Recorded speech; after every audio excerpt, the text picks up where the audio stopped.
Би өмнөх хичээлүүдээрээ цусны улаан эсдэх гемоглобины чухал үүргийн тухай ярьж байхдаа энэ сэдвээр бүтэн видео хичээл хийх нь зүйтэй юм байна гэж шийдсэн билээ. Мэдээж энэ бол ярих шаардлагатай чухал сэдв төдийгүй энэ талаар дэлгэрэнгүй үзснээр бид цусны улаан эсва гемоглобин хизээ, хэрхэн, хаанаас хүчил төрөгчийг авч хаана аваачиж орхихоо мэддэг байна гэсэн бидний гол асуултын хариултыг өгөхөд туслах юм. Би энд мэддэг гэдэг үгийг хашилтанд бичлээ.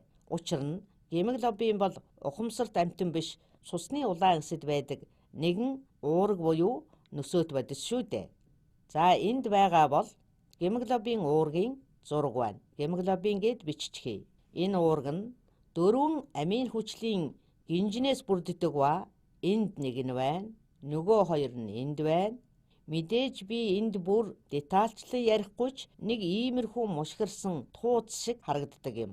Төсөөлөөд үзвэл баахан молекулууд болон амин хүчлүүд ингээд энд эрчлэн мушгиралдаад байж байдаг гэсэн үг. Тэгээд энэ мушгаас бүр энэ гинж бүр нь гемийн бүлэгтэй байх ба энэ нь энд ногооноор тэмдэглэгдсэн байгаа. За ташрам дурдахад гемоглобин байна уурагт бодис учраас уураг бүхэн орон зайн олон төвшинт бүтцтэйг та бүхэн химийн хичээлээр үзснээ эргэн санаарай.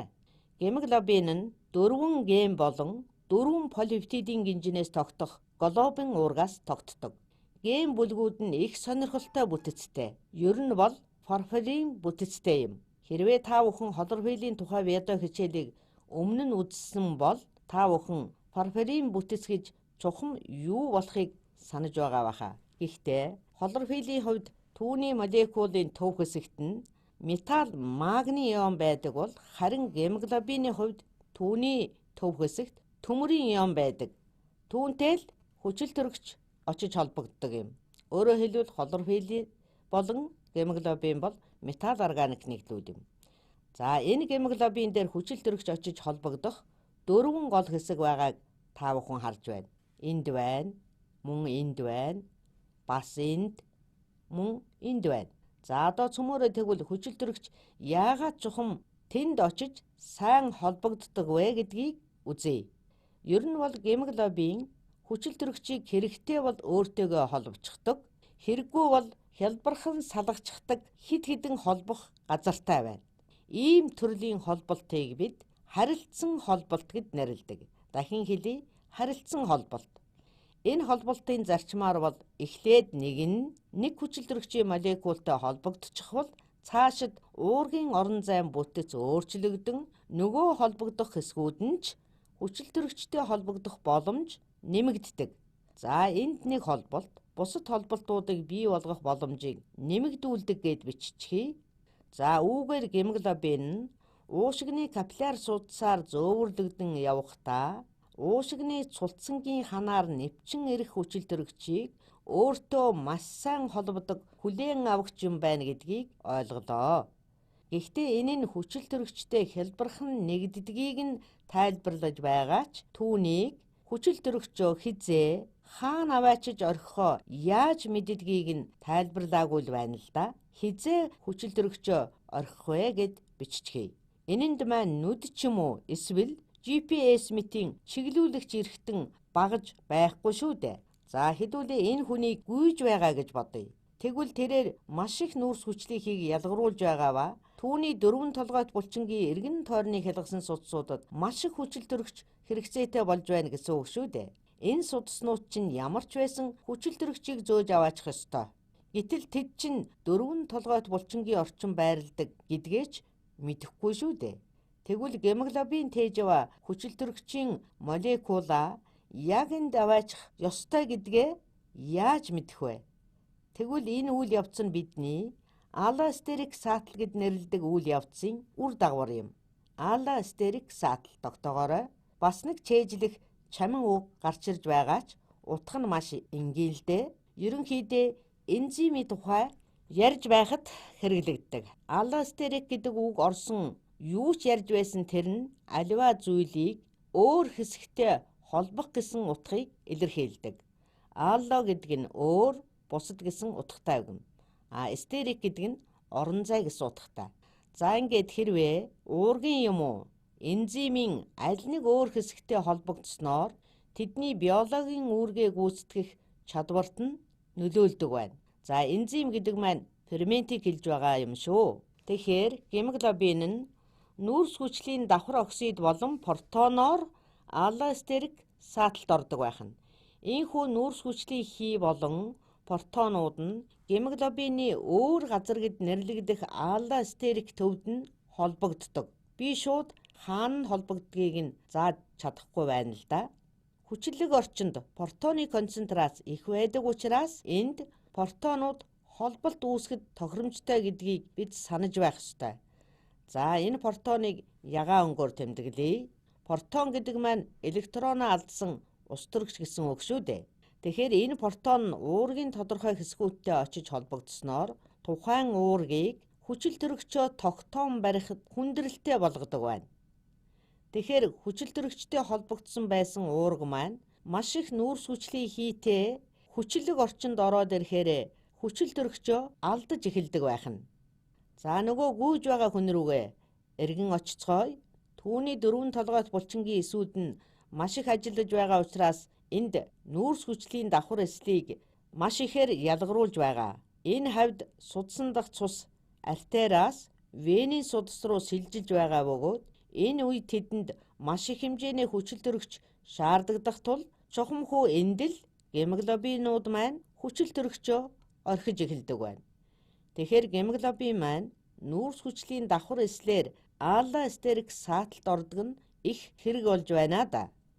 За ингээд нүүрс хүчлийн давхар эслийн молекул гемоглобинтэй холбогдсноор гемоглобин биеийн яг хэрэгцээтэй газар нь хүчил төрөгчөө алдаж эхэлдэг байна. Гэвч та бүхэн энд байгаа хүчлэг орчин энэ бүх үйл явдалд ямар байдлаар оролцдог вэ гэж асууж болох юм. Гэвч үнэн хэрэгтээ ихэнх нүүрс хүчлийн хийн холболт диссоциалагдсан байдаг юм.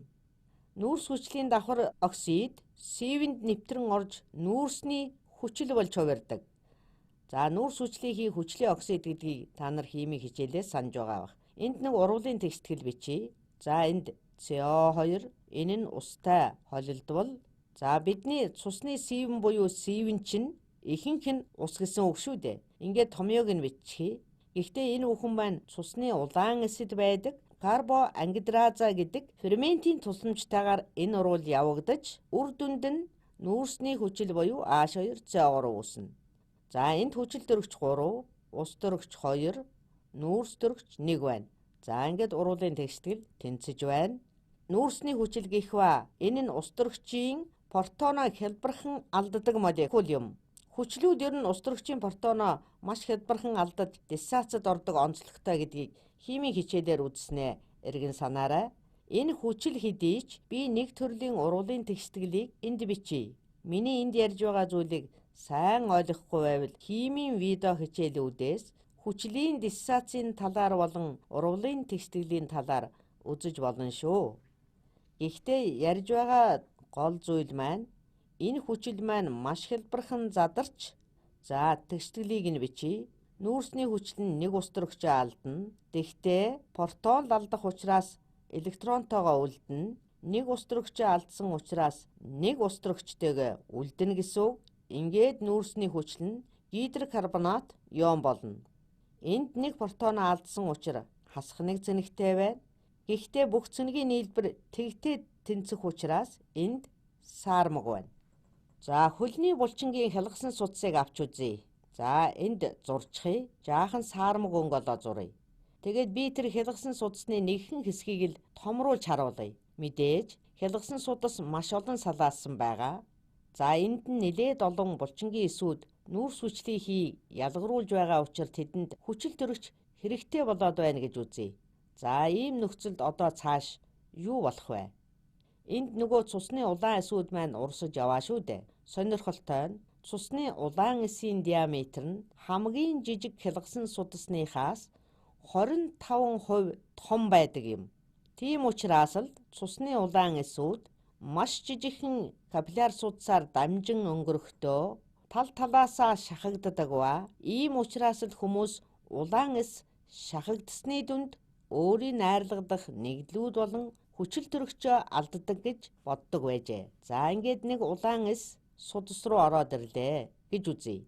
Хялгасан судасанд ингэж шахагдана. Харин цусны улаан эс дотроо маш олон гемоглобины молекултай байгаа шүү дээ.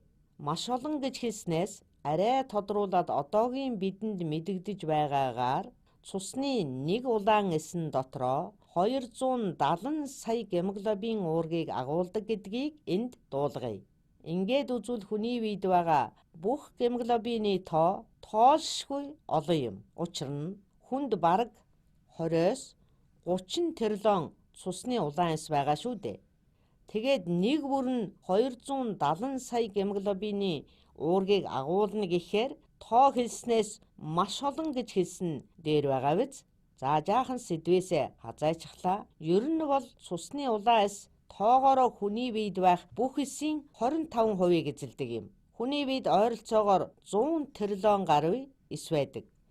Ингээд цусны улаан эс өөртөө 270 сая орчим гемоглобины молекул хадгалах шаардлагатай болдог учраас л тэдэнд зай гаргахын тулд цусны улаан эс бөөмгүй болсон байна. Гемоглобинууд нь харин хүчил төрөгч агуулж яваа. За энд зүрхнээс ирж байгаа артерийн судас байна. Цусны улаан эсүүд нь энэ зүгт явж хүчил төрөгчөөсөө салаад цааш явж венийн цусанд шилжинэ. Хэрвээ энд нүүрс хүчлийн давхар оксид байвал юу болох вэ? Нөгөө булчингийн эсэд маань нүүрс хүчлийн диоксид ихээр агуулгадж байгаа шүү дээ. Ер нь бол эдгээр нь диффузийн градиентийн улмаас цусны сивэнд нэвчин орох ба мембраныг нь нэвчин цусны улаан эсэд нэвтэрнэ. За би ижилхэн өнгөөр зурчихъя. Харин цусны улаан эс дотор карб ангидраза фермент байгаа. Түүний тусламжтайгаар нүүрс хүчлийг хий, нүүрсний хүчил болж улмаар тэр нь протоно алдна. Харин энэ протон нь цаашид аллостерик саатлыг үүсгэж гемоглобинд хүчил төрөгч холбогдох явцыг саатуулна. Гемоглобины өөр хэсэгт өөрсдөө холбогдож ингэснээр нүүрс хүчлийн давхар оксид урвалд оролгүй байсан ч гемоглобиныг аллостерик сааталд оруулж чаддаг байна. За ингээд протонууд өөр хэсэгт нь холбогдож байна. Ингэснээр гемоглобин уургийн хэлбэр дүрсийг өөрчилж хүчил төрөгчөө тогтоон барих боломжгүй болгож хүчил төрөгч нь гемоглобиноос салж явна. Бидний дээр ярьсан харилцсан холболтын дүнд хүчил төрөгч хэдий ч нэх агуулна, төдий ч нэ түүний хүлээн авалт сайн байна. Хүчил төрөгчөө алдах тусмаа өөр хүчил төрөгчтэй нэгдэх боломжгүй болж улмаар бүх хүчил төрөгчөө шахан гаргаж дуусгадаг байна. Энэхүү сайн механизмын ачаар л хүний биед хүчил төрөгч хэрэгцээтэй газараа хурч очдог байх нэ. Цус зүгээр л артериас гараад венд очоод байгаа хэрэг биш юм аа. Зүгээр л хялгасан судсуудаар урсаж яваад хаа таарсан газараа хүчил төрөгчөө тараага тавьчихж байгаа хэрэг биш юм аа. Гол нь энэ нүүрс хүчлийн давхар эслийн аллостерик саатал болон хүчлэг орчны ачаар л цусны улаан эс хаана хүчил төрөгч хэрэгцээтэй байна? Нүүрс хүчлийн давхар эсэл хаана их байна? Чухам тэр газарт л хүчил төрөгчөө чөлөөлж эд эсийг хүчил төрөгчөөр хангадаг байх нь. Энд л хийн солилцоо идэвхтэй явагдаж байна гэсэн үг. Үнэхээр сонирхолтой тогтолцоо байгаа биз? За энэ үйл явцыг бүр илүү сайн тодруулахын тулд би энд жижиг график зуръя. Үүн дээрээ гемоглобин нь хэр зэрэг ихээр хүчил төрөгчөөр хандгийг харуулъя. Үүнийг та бүхэн биологийн хичээлээрээ үзэж байсан байхаа. За энд X буюу хэвтээ тэнхлэгт бид хүчил төрөгчийн парциал даралтыг харуулна. Парциал даралт гэдгийг та бүхэн хим физикийн хичээлүүдийг үзсэн бол санаж байгаа байхаа. Ер нь бол хийн ч юм уу бодисын молекулууд тухайн орчинд хэр их төвлөрсөн байх вэ гэдгийг л харуулж байдаг үзүүлэлт шүү дээ. Тэгэхээр чиний хүчил төрөгчийн парциал даралт гэдэг нь чамд хэр их хэмжээний хүчил төрөгч шахагдан орсон байна гэдгийг илтгэнэ гэж ойлго. Ингээд харвал хэвтээ тэнхлэг дээр баруун тийшлэх тусам хүчил төрөгчийн молекулын тоо нэмэгдэн хүчил төрөгч ихээр орж ирж байна гэсэн үг. Харин босоо тэнхлэгийн дагуу гемоглобины молекулууд хүчил төрөгчөөр хэр зэрэг хансан байна вэ гэдгийг харуулсан үзүүлэлтүүд байна. Энд байгаа 100% гэхээр бүх гемоглобины бүх гем бүлгүүд нь хүчил төрөгчтэй холбогдсон байна гэдгийг харуулж байна. Харин 0% гэвэл аль нь ч хүчил төрөгчтэй холбогдоогүй гэсэн үг. Хүчил төрөгч маш багатай орчинд гемоглобин хүчил төрөгч хоёрын харилцан холбогдолд маш бага байна гэсэн үг. Гэхдээ жаахан л хүчил төрөгч гемоглобинтэй холбогдчих бол цааш улам олон хүчил төрөгч холбогдох боломжтой болно. Иймээс л энэ мөрийг өссөн байдалтайгаар дүрслэгдсэн байна. За би энэ хэсэгт айлгуурын хичээл ярмааргүй байна л да. Гэхдээ та бүхэн энэ мөрийн тогтмол байснаа цаашид өсөж байгааг харж байгаа байхаа. Тэгэхээр өмнө хэлсэнчлэн гемоглобин нэг хүчил төрөгчтэй холбогдчих бол цаашид нэмэгдэн холбогдох магадлал улам ихсдэг. За гэвч тодорхой төвшөнд хүрээд хүчил төрөгчийн гемоглобинтэй холбогдох нь мэдэгдэхүйц хурдасч байна. Гэхдээ нүүрс төрөгчийн давхар эсэл ихтэй хүчлэг орчинд гемоглобин аллостерик сааталтай байх учраас энэ графикт үзүүлсэн шиг хурдтай холболтууд болохгүй юм аа. Тэгэхээр хүчлэг орчинд хүчил төрөгчийн тоо хэмжээ буюу хэсгийн даралт нь хэр зэрэг их байгаагаас үл шалтгаалan гемоглобинтэй холбогдох нь бага байна. За би үүнийг өөрөнгөөр зуръя. Ийм үед энэ мөрий нэг иймэрхүү болох байх. За хүчлэг орчинд гемоглобины хүчил төрөгчөөр ханах мөрий нэг иймэрхүү байх нь. Тэгэхээр энэ хүчлэг орчин юм чинь хавь ойртон нүүрс төрөгчийн давхар эсэл байна. Тэгээд гемоглобин маань аллостерик сааталт орно гэж үзвэл энэ цэгт хүрээд хүчил төрөгч нэмж авахаасаа илүү түүнийгээ алдаж эхлэх байх. За ингээд эцэст нь хэлэхэд би энэ хүчил төрөгч нүүрс хүчлийнхii солилцоог их гайхалтай сонирхолтой систем гэж боддог. Ямар ч GPS, ямар ч робот техникийн тусламжгүйгээр энэ гайхалтай зохицуулалтын ачаар л нөгөө гүйж байгаа хүний дөрвөн толгой төлөлийн булчинд хэрэгцээт хүчил төрөгч нь хүрээд ирлээ шүү дээ. Гэхдээ гол асуулт бол эргэн тойронд нь хүчил төрөгчийн молекулаас хамаагүй олон тооны азотын молекул байгаад байхад гемоглобин уурга яагаад чухамхүү хүчил төрөгчийг л зөвхөн ийм ихээр өөртөө шингээдэг вэ гэсэн асуулт байсаар л байгаа. Үүний гол шалтгаан нь цусны улаан эс өөрөө юм. Цусны улаан эсэд байгаа олон сая гемоглобин нь цусны сивэнд орж ирсэн бүх хүчил төрөгчийг өөртөө хох усорон шингээж авдаг. Тодорхойлбол сивэнгийн хүчил төрөгчийн 98.5%-ийг гемоглобин өөртөө шингээдэг байна. Эдгээр улаан эсүүд цусаар зөөвөрлөгдөн эдэд буцаад зүрхэн дэрнэ. Гол учир нь өөртөө хүчил төрөгчийг шингээж гемоглобин уурагт ихээр холбогддог бол цусны сивэн дэх хүчил төрөгчийн концентрац бага байдаг. Гэтэл азотын молекулыг өөртөө шингээж авдаг уураг цуснд байхгүй. Азот нь гемоглобинтэй холбогддоггүй. Ер нь өөртөө азот шингээж авдаг эс ч гэж байхгүй. Азотын их концентрацаас урган гарсан сонирхолтой асуултын хариулт нь маш энгийн бөгөөд амархан байгаа биз? Гэхдээ би одоо та бүхэнд цусны улаан эсийн тухай бага зэрэг нэмэлт мэдээлэл өгье. Их сонирхолтой шүү. Би өмнө зааж байсан эсийн бүтцийн тухай хичээл дээрээ эс бүхэнд эсийн мембран ба ДНХ байдаг тухай ярьж байсан да. Гэхдээ цусны улаан эсийн хувьд бөөн байхгүй. Учир нь түүнд ДНХ гэж байхгүй. Зүгээр л дотор нь хэдэн сая гемоглобин уургийн молекул байна. Би энэ тухай анх олж мэдээд их гайхаж байсан. Бөөн байхгүй. Бөөн байхгүй учраас ДНХ-гүй. Тэгээ эн чинь эс муу юм уу? Энэ үнэхээр амьд зүйл мөн үү гэж бодож байлаа. Гэтэл судлаад үзэхээр цусны улаан эс анх цус төлжүүлэх хэрэгтэнд үүсэхдээ өөртөө бөөмтэй байдаг ажээ. Ер нь ямар ч эс ДНХ бүхий бөөмтэй байж л оршин тогтнож өөрийнхөө бий болгох уургийг дараагийнхаа эсэд өвлөн удамшуулах онцлогтой шүү дээ. Гэтэл цусны улаан эсийн хувьд аль болох олон гемоглобин уургийг л өөртөө агуулах нь маш чухал байх нь. Тэгэхээр эволюцийн явцад цусны улаан эс анх бүрэлдэн бий болоод эсийн бүтцээ бүрэн бүрдүүлж ялгарн хөгжөөд бие гүйцсэн эс болж цусны урсгалд ормогцоо бөөмөө өөрөөсөө шахан гаргачихдаг болсон ажээ. Ингэж өөрийн бөөмөө түлхэн гаргаснаар гемоглобиныг ихээр агуулах боломжтой зайтай болдог байна. Учир нь улаан эсэд гемоглобины молекул их байх тусам хүчил төрөгчийг улам ихээр өөртөө шингэн авах боломжтой болно. Мэдээж би цааш нь энэ гемоглобины тухай сонирхолтой видео хичээл хийнэ.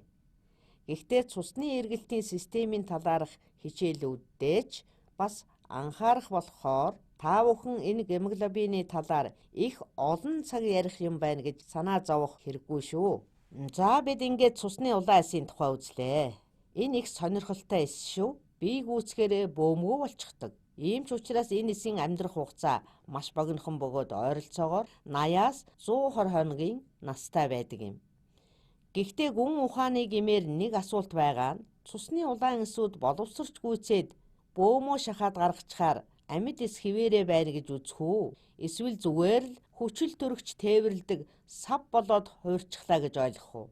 Учир нь ийм үедээ тэд цаашид нөхөн төлжиж өөрийн ДНХ-гээ цааш нь дамжуулж чадхааргүй болчихлоо шүү дээ. Гэхдээ одоо би энэ тухай цааш нь дэлгэрүүлж ярилгүйгээр энэ удаагийн хичээлээ өндөрлүүлье. Би уг нь энэ сэдвээр 10 минутын хичээл хийнэ гэсэн зорилготой байсан ч одоо бараг 20 минут болцоход байна. Ингээд энэ удаагийн хичээлээ өндөрлүүлж дараагийн хичээлээр цусны эргэлтийн систем ба гемоглобины талаар өргөжлүүлэн үзэх болно.